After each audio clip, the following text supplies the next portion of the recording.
Hey guys, what's going on? This is Frozen Things Theos here, and welcome back to another movie review. And today, I will be starting a new movie review franchise marathon leading up to an upcoming film.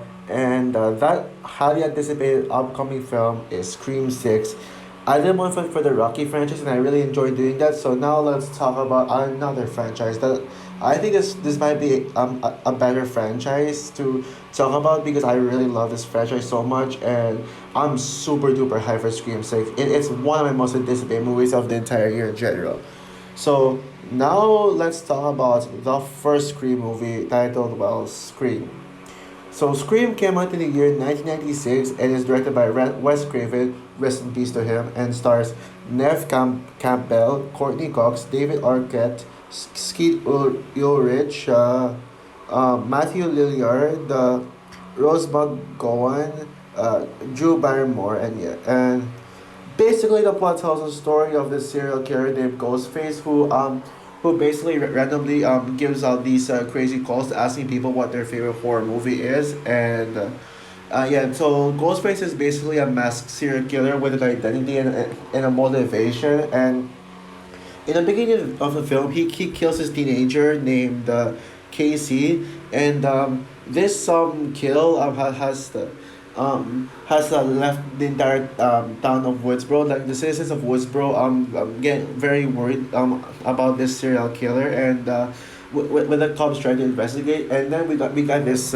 teenager named Sydney, who is the main character. She basically has trauma over since her mom was killed by this ghost face last year, and so yeah, basically they must find the killer while trying to survive. So yeah, Scream. Now, I mean, yeah, this movie is an instant classic. I mean, there's no doubt about it. But I've always fell in love with Scream ever since I first saw this film. If you're wondering when I watched Scream, I'm actually a late comer to Scream. I saw it in 2021. Basically when the trailer for Scream 5 came out, I decided to watch Scream, but I wasn't sure if I would watch this one because, well, I wasn't really a horror movie fan. 2021 was when I started becoming a fan of horror movies, and then I saw this, and wow, I mean, I was blown away by this movie. I mean, I don't know what else is there to say that hasn't been said about Scream. And yeah, for a year now or so or whatever, I used to think Hunchback was the best movie in 1996, but I guess now Scream is the best movie in 1996. Sorry. Um, yeah. And anyway, before I move on, I just want to like talk about this. I just want to mention that I will only be reviewing the Scream movies until Scream 4. I will not be reviewing Scream 5 because I already reviewed the Scream 5 back in October. So yeah, maybe after I review Scream 4 and before like Scream 6, I'll share with you guys a link of my Scream 5 review on my community post so you guys can now watch it. But yeah, I mean, yeah, I think you probably know that Scream 5 is my favorite, but this one is definitely a close second. And I would say this is easily the better made film. Now, I will admit, I do think there is one nitpick with the film. One, yeah, nitpick that, yeah, it may not bother me as much stuff. It may not bother me that much, but it's still enough to consider it a nitpick. So basically, this nitpick is um, that scene where Sydney accuses Billy of being a ghost face like earlier in the film because basically Ghostface attacked Sydney in their house, and then after Ghostface went away, Billy instantly went in, and then he had the phone that Ghostface would have possibly be calling in, and so Sydney like got Billy arrested, and then when you watch this movie the first time, you'd probably see it as brilliant, because Billy was revealed to be innocent, and he didn't do anything, so the audience would actually think that Billy isn't really the killer when he could have been. Only for him to actually be the real killer later on. But now when you on rewatch, I think the I think in that first 30 minutes, you instantly know that Billy's the killer. Billy's the killer. I mean, if you even if you try to watch this movie out of your memory and you're rewatching it, it it would be way too obvious that Billy is the killer. It's Ghostface the whole time, and he's just trying to mess with Cindy by telling her that he's innocent and he didn't kill anyone, and but he's actually the one who killed the Cindy's mother. So yeah. But I will say the execution of that of Billy being the killer is really good. Yeah, they also did the foreshadow Stu to be the second killer, which makes it really obvious.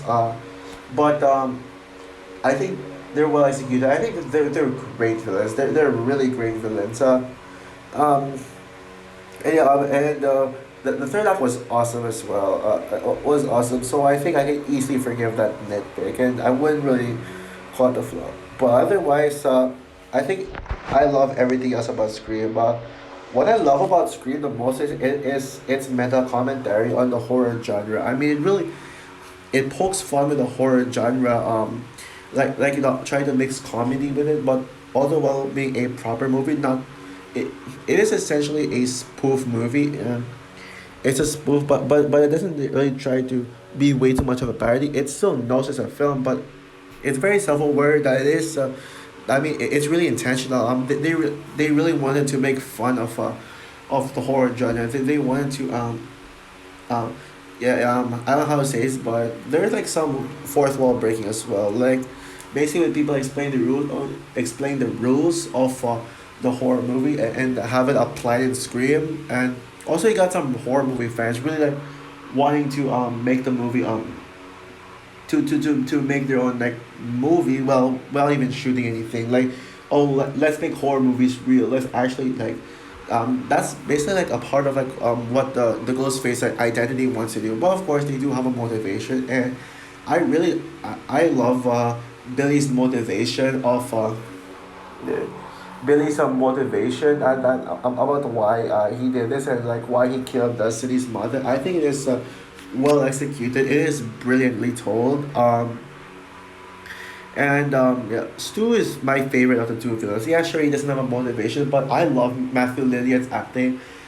And also, like the way Stu dies, I think you can clearly tell that he's going to be alive because I saw this movie one time recently. I forgot when. I forgot what movie was that. But this kid was crushed this kid was crushed by a TV and was crushed in the head, like same way as how Stu was crushed by a TV. This kid was still alive. You may have thought he was dead, but actually he's alive. And a lot of people are saying they don't believe Stu is dead since he was just crushed by a TV. I can totally see that. I think Stu could be alive, and we could probably see him returning for like probably the final Scream movie. The final Scream movie, like there's actually a specific Scream movie, like part installment. I think should be the last, but I'll talk more about that in the future. But yeah, I mean, I think Stu could return, and that'll be a great shot. I'm sure like a lot of fans are asking for it. You have a lot of characters that you really care about, and like every single character, I love them. Especially the ones who become legacy sequels, the legacy characters later on in the legacy sequels. Yeah, everyone knows Tara is my favorite screen character, but this one has some really like great horror heroes like Sydney is by far the best character in the film. There's no doubt about it. I will admit, I prefer the Sydney over the Scream 5 Sydney. Even though I love Scream 5 Sydney, it was clearly about the new characters, and I probably love their generation more. But this one, I mean, you got Sydney, Gail, Julie, all amazing characters, and I also do think who was it? I do think Tatum, Riley Tatum was an underrated character. No one talks about her. I think she's a really good friend to Sydney, and yeah.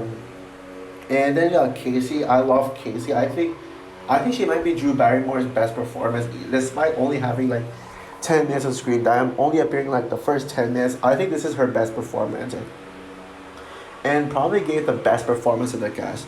Ghostface is probably the greatest horror icon of all time.